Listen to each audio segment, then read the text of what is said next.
Hey mom, hey sister. There's really not a whole lot more to talk about Social Security. I'm going to talk today, just reminding you that you have to sign up for the Medicare plans. There's parts A, B, and C, and D, and don't forget D is for drugs, because if you don't, you will be charged penalties. So these are the things I wanted to say to you. Let's see. You have to apply for Medicare on time, or you'll be charged penalties. What is on time? On time is different for everybody, except that you do have to, well, because everybody turns 65 at a different time in their life. But right now, you have to, 3 months before you turn 65, you should apply for Medicare.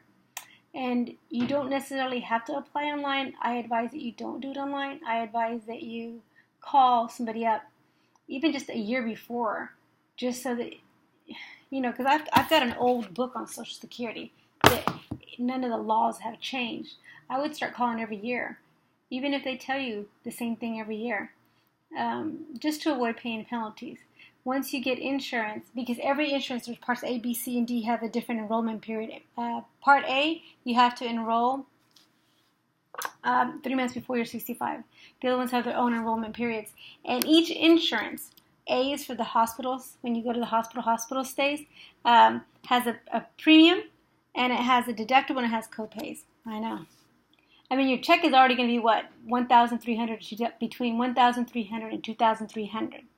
And then on top of that, you're going to be taxed. And then on top of that, you have to pay deductibles and copays and premiums.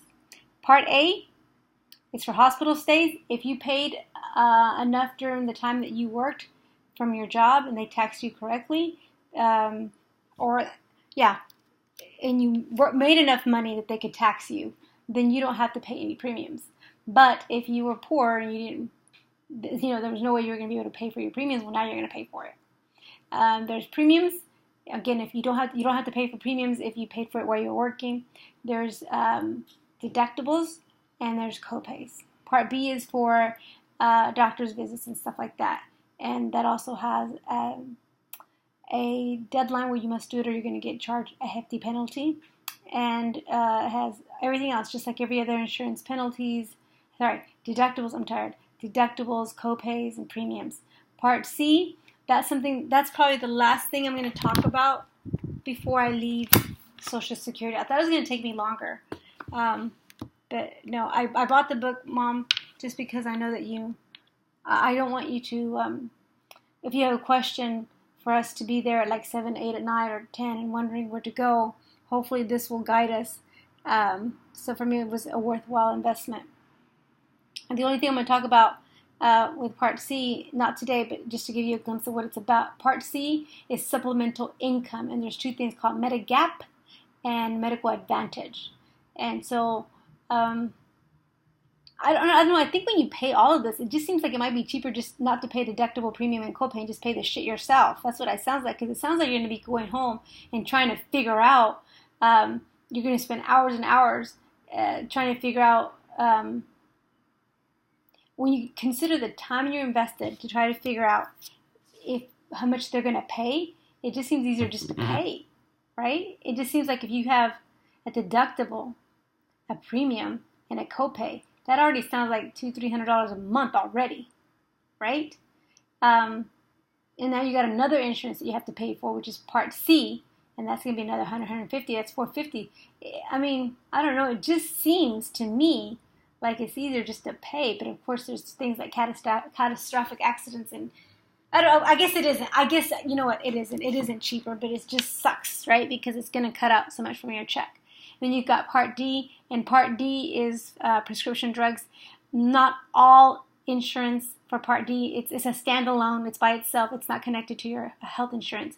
The drug insurance is something different, and depending on what you get, some are standalones, and like I said, standalones, they're not connected to your insurance. Some are not. And with the with the drugs, I'm really tired. With the drugs, the Part D for drugs. See, I can't even think. I'm so tired. I just want to roll over in bed. Okay, I know I'm still on, but I feel like completely out of it. For Part D, the insurance for Social Security, There are standalones that are attached, so unattached to insurance, and there are some that are attached to insurance. As to whether you have to pay deductibles, copays, or premiums, that also depends on the insurance that you get. So there's that. I think that is all I wanted to say.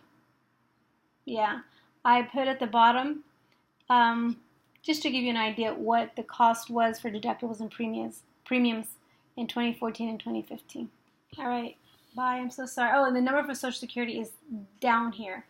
So that, I mean, of course you can look it up, but I would just, I don't want to fill out my application for Medicare Online. I want to ask questions first, and that way I don't make any mistakes. All right, bye, Mom.